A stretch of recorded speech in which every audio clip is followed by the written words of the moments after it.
जिसके अंदर कई सारी पर्सनालिटीज मौजूद थी। जैसे कभी वो एक बच्चा बन जाता तो कभी किसी खतरनाक बीस्ट में कन्वर्ट हो जाता। और उस समय केविन को रोकना बहुत ज्यादा मुश्किल हो सकता है, क्योंकि उसके अंदर सेम टू सेम कई सारे जानवरों की ताकत आ जाती और वो तो दीवारों पर भी लगातार चढ़ सकता था और भारी से भारी चीजें भी उठा सकता था। पर फिलहाल केविन की पर्सनालिटी एक बहुत ही बुरे आदमी में कन्वर्ट हो जाती है, जिसने कई सारी लड़कियों को एक अनजान जगह पर कैद करके रखा हुआ था। वो सारी लड़कियां मदद के लिए चिल्ला रही थी, लेकिन केविन तो एकदम विलेन की तरह उनके साथ ट्रीट कर रहा होता है। उसने तो लड़कियों को बांध कर रख दिया था और जब वो बाहर आता है तो उसकी पर्सनालिटी शिफ्ट हो जाती है 10 साल के बच्चे में। और अब उसने पीछे क्या किया था उसे कुछ अंदाजा नहीं है। वो हमेशा की तरह हंसते खेलते हुए अपने घर पर जाने लगा। वहीं अब हम डेविड नाम के एक आदमी को देखते हैं जो खुद एक म्यूटेंट था। वो जब धीरे धीरे आगे बढ़ रहा होता है तो अचानक केविन उससे टकरा गया और फिर पता चला कि डेविड को कुछ विजन आ रहे हैं और उस विजन में वो साफ देख पा रहा है कि केविन ने कैसे कुछ लड़कियों को किडनैप करके रखा हुआ है और वो उनके साथ बहुत बुरा बिहेवियर करता है। एक्चुअल में डेविड भी एक म्यूटेंट होने के साथ साथ उसके पास कुछ टेलीपैथिक पावर्स होती है, यानी वो लोगों के पास जाकर ये समझ सकता है कि वो क्या करना चाहता है। पता चला कि डेविड जब से पैदा हुआ है तब से लेकर आज तक उसे ना तो कोई बीमारी हुई है और ना ही उसकी जान को कभी खतरा हुआ था।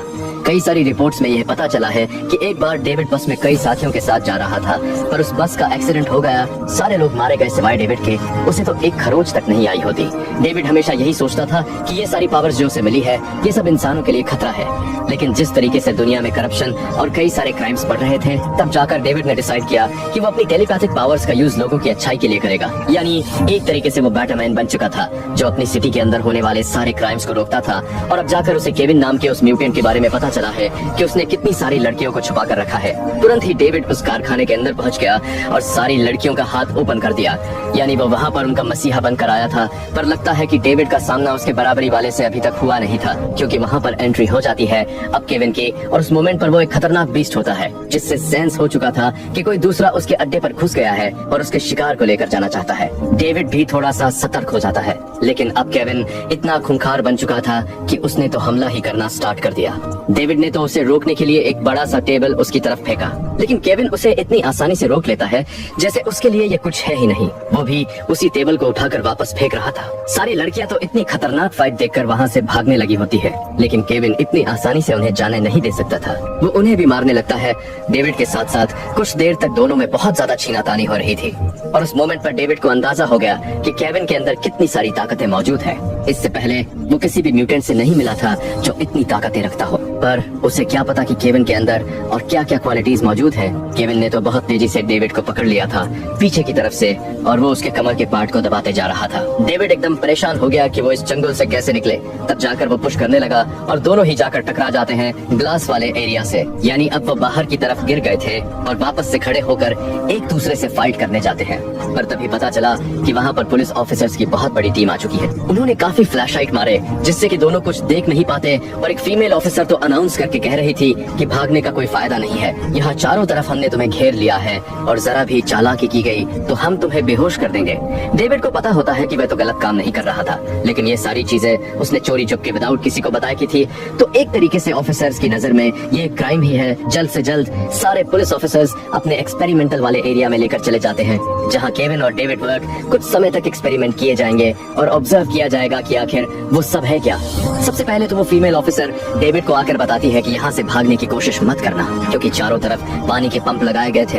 एक्चुअल बात ये थी कि पुलिस ऑफिसर्स और उनके साइंटिस्ट की टीम ने उनकी बॉडी पर अच्छी तरीके रिसर्च की और साइंटिस्ट की टीम को पहले ही पता है कि डेविड की कमजोरी क्या है, यानी अगर उसके ऊपर पानी फेंका जाए तो वो पहले से कमजोर हो जाएगा। वहीं दूसरी तरफ केविन की कमजोरी होती है बहुत सारी लाइट।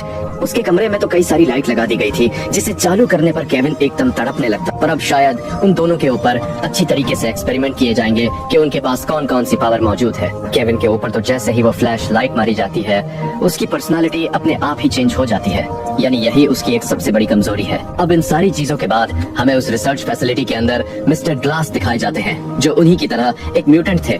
हमें बताया गया कि मिस्टर ग्लास यहाँ पर कई सालों से कैद है और उनकी पूरी बॉडी इतनी ज्यादा इलास्टिक बन जाती है कि वो किसी भी जगह से निकल जाए। उनका दिमाग इतना तेज है कि कंप्यूटर भी फेल हो जाए और मिस्टर ग्लास का सिर्फ एक ही एम होता है कि वो अपने आप को एक सुपर हीरो दिखाएं जो पूरी पृथ्वी पर काफी ज्यादा फेमस हो। अब हमें उस फैसिलिटी के अंदर एक आदमी दिखाया गया जो केविन के चेंबर में आता है और उसी समय पता चला कि केविन की पर्सनालिटी चेंज हो चुकी है और वो एक शातिर शिकारी की तरफ बात कर रहा है। उसने जैसे तैसे ध्यान भटकाया उस एम्प्लॉय का और उसे मारने लगा। अच्छी बात हुई कि उसके ऊपर नजर रखी जा रही थी और उन फ्लैश लाइट्स को मारना स्टार्ट कर दिया, जिससे कि केविन की पर्सनालिटी वापस चेंज हो जाती है और उसे कंट्रोल कर लिया जाता है। यानी इस तरीके से दोनों के ऊपर इतनी अच्छी निगरानी रखी जा रही थी। हमें तो उस जगह पे मिस्टर ग्लास की मदद दिखाई जाती है जो कि डॉक्टर एली से मिलने आई थी, जो कि अपने बेटे और डॉक्टर एली से भी मिलने आई थी कि वो उसे छोड़ दे। एक्चुअल में वो मिस्टर ग्लास के बारे में सिर्फ यही कहती है कि वो इंसानियत की सुरक्षा करना चाहते हैं, इसके अलावा उनका कोई भी गलत इरादा नहीं है। लेकिन डॉक्टर एली जब तक अपना एक्सपेरिमेंट खत्म नहीं कर लेती वो उन्हें नहीं छोड़ सकती। अब एक मोमेंट पर केविन और डेविड के दरवाजे जब ओपन किए जाते हैं तो दोनों ने एक दूसरे को देख लिया था। वो दोनों काफी एक्साइटेड होने लगे क्योंकि केविन उसकी फाइट को एंजॉय कर रहा था। केविन की जो बीस्ट वाली पर्सनालिटी है शायद उसे डेविड अच्छा लगने लगा है क्योंकि वो उसे टक्कर दे सकता था। अब हमें डेविड का बेटा जोसेफ दिखाया जाता है जो कि डॉक्टर एली के पास आके कहने लगा कि उस रात वो लड़कियों को बचाने गए थे। उसके फादर बिल्कुल भी गलत काम नहीं करते और शुरुआत से ही वो उसे एक सुपर हीरो मानता आ रहा है। पर डॉक्टर एली ने कंफर्म कर दिया कि इन बेसिस पर वो उसे छोड़ नहीं सकती। तुम्हारे फादर के पास कई रचनात्मक और विनाशकारी शक्तियां हैं जिन्हें अगर खुला छोड़ा गया तो पता नहीं वो क्या करेंगे। जोसेफ को पता नहीं क्यों बहुत गुस्सा आने लगा, लेकिन फिलहाल वो चला जाता है। हमें तो केसी नाम की एक क्यूट लड़की भी दिखाई गई जो वहाँ केविन से मिलने आई होती है, क्योंकि एक समय केविन के अंदर जो अच्छी पर्सनालिटी थी उसने केसी की मदद की होती है, इसलिए वो यहाँ केविन से बातचीत करने आई थी। अब ये चीजें नोटिस की जाती है कि केविन बड़े शांत वाले तरीके से केसी की बातें सुन रहा है, तो इसीलिए केसी को वहाँ पर समय समय पर मिलने के लिए बुलाया जाने लगा ताकि वो केविन को शांत करा सके। वही डॉक्टर एली भी मिस्टर ग्लास से बातचीत कर रही थी और देखने से लग रहा था कि मिस्टर ग्लास एकदम अनकॉन्शियस है। उनके सिर्फ आंखें खुली थी और चेहरे पर थोड़ी झुर्रियां आ रही होती है। डॉक्टर एली यही चाहती थी कि मिस्टर ग्लास कोई बड़ी तबाही न मचा दे, इसलिए वो अब लाए गए सारे म्यूटेंट्स के ऊपर रिसर्च करना चाहती थी। तो अब तुरंत ही तीनों म्यूटेंट्स को एक साथ रख दिया गया और अब वो चाह रही थी कि ये सब एक दूसरे की पावर्स को अच्छी तरीके से जान ले। अब डॉक्टर एली यही चाह रही थी कि उन तीनों को रियलाइज कराए कि उनमें म्यूटेंट जैसा कुछ भी नहीं है। जैसे कि उसने डेविड को कहा कि तुम सब ये सारी चीजें सिर्फ अपने दिमाग में बना रहे हो, जबकि तुम्हारे पास कोई शक्तियां नहीं है। और वहीं केविन के अंदर बीच से लेकर जो कई सारी पर्सनालिटीज थी वो सिर्फ कई सारी कॉमिक बुक्स और मूवीज देखने की वजह से उसके दिमाग में आई है। यानी एक तरीके से डॉक्टर एली ने ये कंक्लूजन निकाल लिया कि केविन और डेविड के पास कोई पावर नहीं है। पर अचानक हमें दिखाया गया कि डॉक्टर ग्लास उनकी बातों को अच्छी तरीके से सेंस कर रहा है, यानी वो पूरी तरीके से पैरालाइज नहीं हुए हैं। अब जब सभी म्यूटेंट्स को अपने अपने कमरे में भेज दिया गया तब जाकर पता चला कि डॉक्टर ग्लास पैरालाइज नहीं है, बल्कि वो तो तब से नाटक कर रहे थे। वहाँ पर ऐसी अपनी कंडीशन का वो धीरे से इंफॉर्मेशन वाले एरिया में आते हैं और केविन और डेविड की फाइल निकालकर उनके बारे में सर्च करने लगते हैं। उन्होंने सारी बातें जान ली थी कि उनकी पावर्स क्या है और आखिर उन्हें किस तरीके से हराया जा सकता है। अब डॉक्टर ग्लास तो सीधा पहुंच गए थे चेम्बर में केविन के। केविन फिलहाल के लिए अपने नॉर्मल पर्सनालिटी में होता है, जो कि डॉक्टर ग्लास को देखकर चौंक गया क्योंकि वो ऐसी बातचीत नहीं करते। डॉक्टर ग्लास ने उसे बताया कि एक इंसान यहाँ से गायब है जिसे कि मैंने ही मार दिया है और अगर तुम चाहो तो मैं एक ऐसा प्लान बना सकता हूँ जिससे तुम्हें यहाँ से बाहर निकाला जा सकता है। पर डॉक्टर ग्लास को केविन की वो बीस्ट वाली पर्सनालिटी देखनी थी जिसमें आते ही उसकी पावर्स एकदम से बढ़ जाती है और वो बहुत ज्यादा ताकतवर बन जाता है। अगर वो ऐसा करेगा तो ही मिस्टर ग्लास उसे बाहर निकालने में मदद करेंगे। केविन इस बात पर बहुत ज्यादा सोचने लगा, जिस पर डॉक्टर ग्लास वहाँ से चले जाते हैं। अब एक एम्प्लॉय जब सीसीटीवी कैमरा देखता है तो उसे डॉक्टर ग्लास पर शक होने लगा। डॉक्टर ग्लास वापस से अपने ओरिजिनल कंडीशन में आ चुके थे, जिस तरीके से वो नाटक करते हैं। अब वो एम्प्लॉय जैसे ही मिस्टर ग्लास के कमरे में गया तो मिस्टर ग्लास ने बड़ी चालाकी से उसे ग्लास से ही मार दिया। यानी वो एक एक करके सभी को बड़ी चालाकी से खत्म कर रहा है। अब वो सीधा पहुंचा केविन के चेम्बर में अपना वादा निभाने के लिए, यानी वो केविन को आजाद कराएगा। और अब केविन अपनी बीस्ट वाली पर्सनालिटी धीरे धीरे सामने लाता है। वो इतना ज्यादा खतरनाक बन गया कि गुर्राने लगा और एक्चुअल में वो तो दीवारों पर भी क्रॉल कर रहा होता है। ये सब देखकर डॉक्टर ग्लास काफी चौंक गए थे क्योंकि उन्हें शुरुआत से लगता था कि जो भी कॉमिक बुक्स के सुपर हीरोज हैं वो सच में पृथ्वी पर एकिस्ट करते हैं और केविन उसका जीता जागता उदाहरण है। केविन एकदम गुस्से में डॉक्टर ग्लास के सामने आकर गुर्राने लगता है। अब डॉक्टर ग्लास केविन को ये कह रहे थे कि तुम्हें अब प्रूफ करना है इंसानियत को कि तुम एकिस्ट करते हो, इसीलिए तुम्हें फाइट करनी होगी भरी महफिल में जहाँ सभी लोग तुम्हें देख सके। उन्हें जब तुम्हारी शक्तियों का पता चलेगा तो अपने आप ही वो बिलीव करने लग जाएंगे। मिस्टर ग्लास ने केविन को आइडिया दिया कि तुम किसी ऊंचे ऊंचाई वाली फेमस बिल्डिंग पर जाओ और अपने दुश्मनों से लड़ाई करो। अब केविन जो कि बीस्ट मोड में बदल चुका था, वो किसी भी शिकार को देखकर उस पर झपट्टा मार लेता। लेकिन मिस्टर ग्लास बहुत ज्यादा बूढ़े थे और उनका निचले वाला हिस्सा पूरी तरीके से पैरालाइज था, तो इस वजह से केविन नाम का वो बीस्ट उसके ऊपर हमला नहीं करता और शांति से उसकी बात सुनने लगता है। अब थोड़ी देर बाद ये पता चला कि डेविड भी आजाद हो चुका है, क्योंकि मिस्टर ग्लास ने अपनी पावर की मदद से उसकी सारी सिक्योरिटी सिस्टम खराब कर दिए थे। और अब वो माइक पर डेविड से लगातार कह रहा था कि केविन भी आजाद हो चुका है और उसका बीस्ट मोड बाहर चलकर कितनी तबाही मचाएगा वो सोच नहीं सकता। इसलिए केविन को रोकना बहुत जरूरी है। यानी एक तरीके से मिस्टर ग्लास केविन और डेविड के बीच में झगड़ा कराना चाहते थे। इसके पीछे आखिर कौन सा डार्क रीजन हो सकता है, वो थोड़ी देर में पता चलेगा। अब हमें एक एम्प्लॉय दिखाया गया जिसे कुछ शक होने लगा, इसीलिए वो सीसीटीवी कैमरा वाले सेक्शन में आके चेक करने लगा। पर तभी केविन के बीस्ट मोड ने उस पर हमला कर दिया था और उसे इतने बुरी तरीके से मारा कि कोई पहचान ही नहीं सकता कि किसने हमला किया है। अब ये पता चला कि जिन एम्प्लॉयज को मारा गया था, उन्हीं के कॉस्ट्यूम पहनकर केविन और मिस्टर ग्लास वहाँ से बाहर निकलना चाहते थे। थोड़ी ही देर में अचानक हमें डॉक्टर ग्लास की मदद केसी और जोसेफ दिखाए गए, जो अपने अपने पेशेंट से मिलने आए होते हैं। लेकिन उनमें से किसी को क्या अंदाजा के अंदर क्या प्लान चल रहा है। डॉक्टर एली को जब कुछ शक होने लगा और वो अपने एम्प्लॉय से कांटेक्ट करती है तो उन्हें कुछ रिप्लाई नहीं आता। और दूसरी तरफ सिक्योरिटी वाले एरिया में हमें डॉक्टर ग्लास को दिखाया गया, जिन्होंने अपना पूरा हुलिया बदल लिया होता है। और जब वो आगे बढ़ रहे थे तो कुछ सिक्योरिटी गार्ड्स वहाँ पर आ गए। डॉक्टर ग्लास ने कुछ नहीं किया, बल्कि केविन के बीस्ट मोड ने उन पर हमला कर दिया होता है और हर एक सिक्योरिटी को काफी बुरी तरीके से मार रहा था। यानी अब लग रहा है कि मिस्टर ग्लास की एक टीम बन चुके हैं, म्यूटेंट की, जो किसी से भी नहीं डरती और अपने प्लान में कामयाब होकर रहेगी। डॉक्टर एली भी जब सिक्योरिटी कैमरा चेक करती है तो उसे मिस्टर ग्लास और बाकी दोनों म्यूटेंट्स नहीं दिखाई देते, सिर्फ उसके मरी हुई एम्प्लॉयज वहाँ पे मौजूद थे। तब जाकर डॉक्टर ग्लास की मदद अपने बेटे के बारे में बताती है कि आखिर वो चाहता क्या है। दरअसल उसका बेटा शुरुआत से ही कॉमिक बुक का बहुत बड़ा फैन था।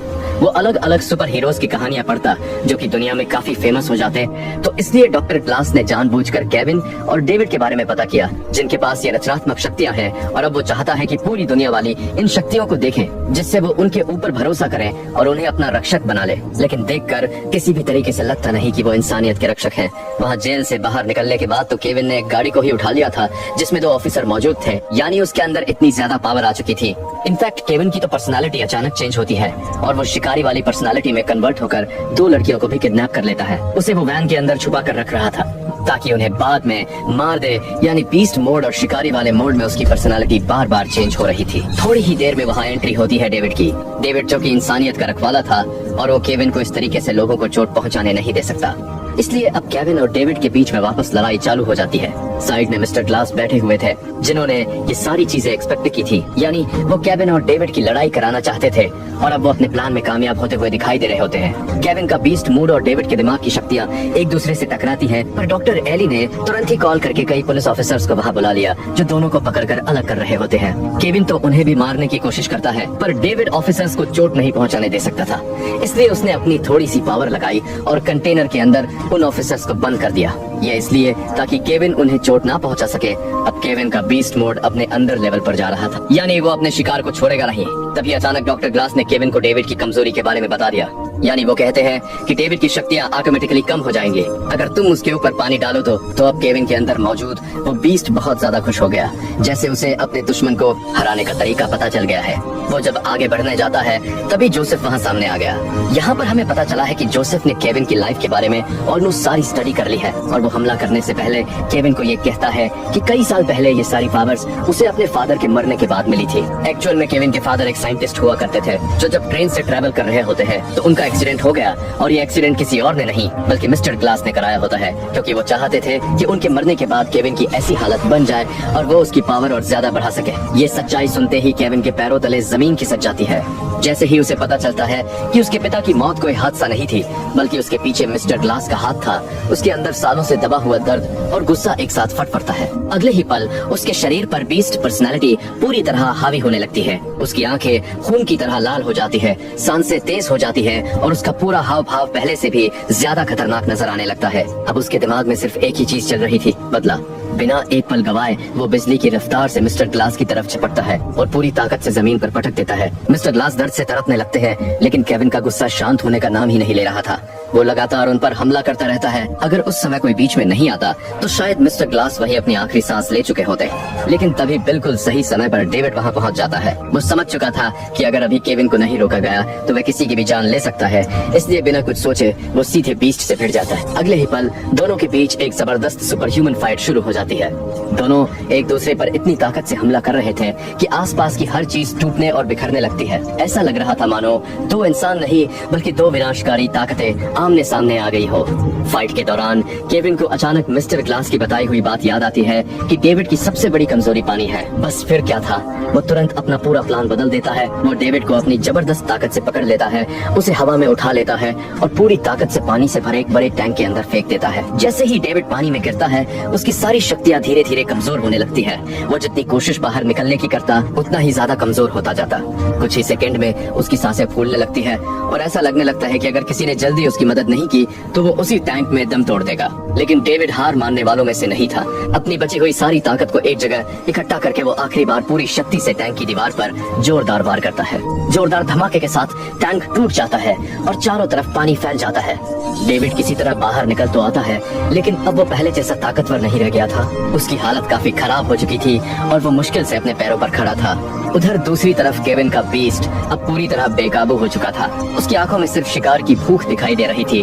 वो धीरे धीरे डेविड की तरफ बढ़ने लगता है ताकि इस बार हमेशा के लिए उसका काम तमाम कर सके।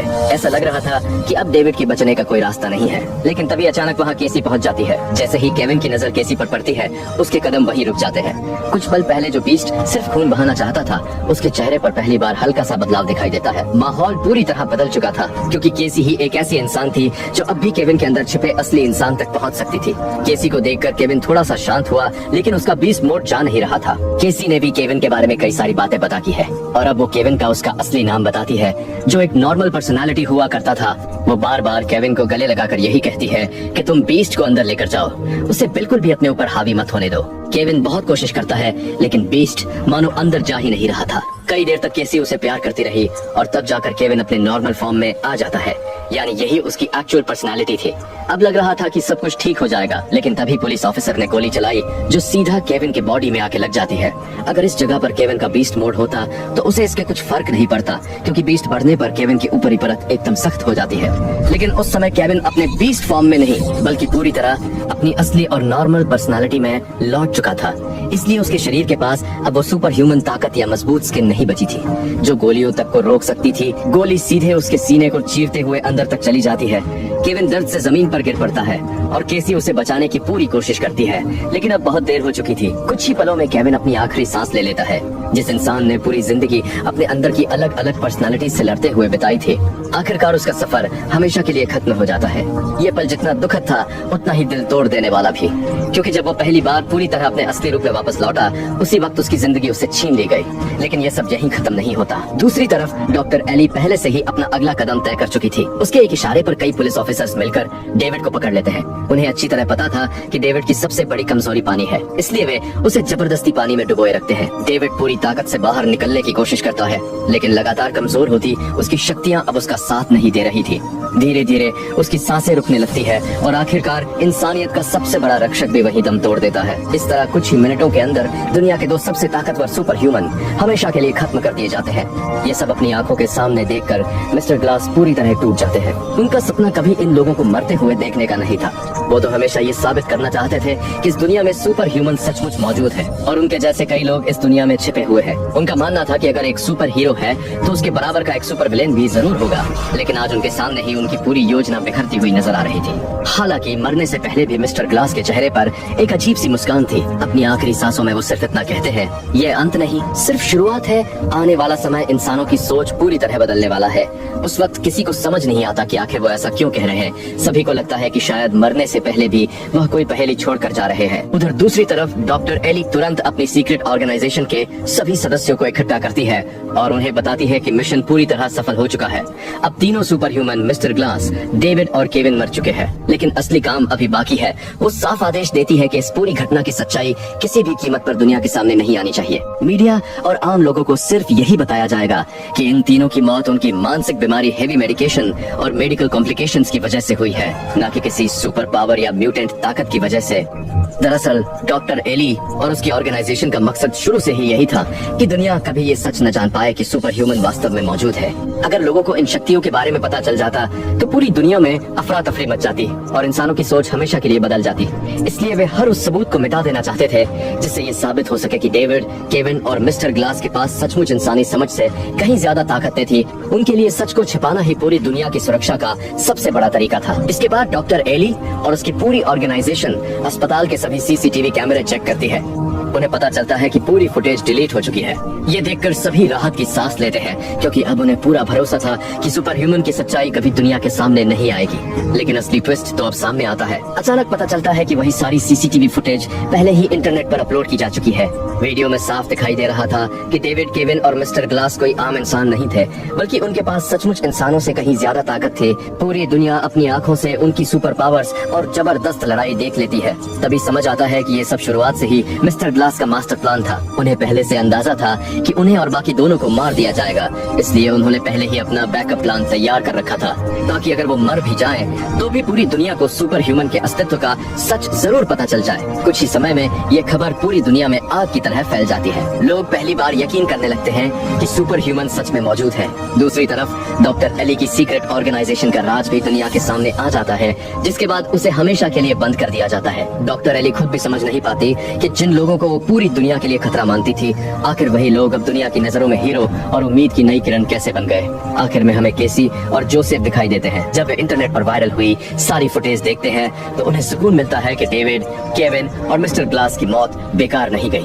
क्योंकि अगर उनकी सच्चाई कभी सामने नहीं आती तो शायद सरकार उन्हें सिर्फ एक एक्सपेरिमेंट बनाकर रख देती। लेकिन अब पूरी दुनिया उनकी असली ताकत के बारे में जान चुकी थी। इसी के साथ ये शानदार कहानी यही खत्म हो जाती है।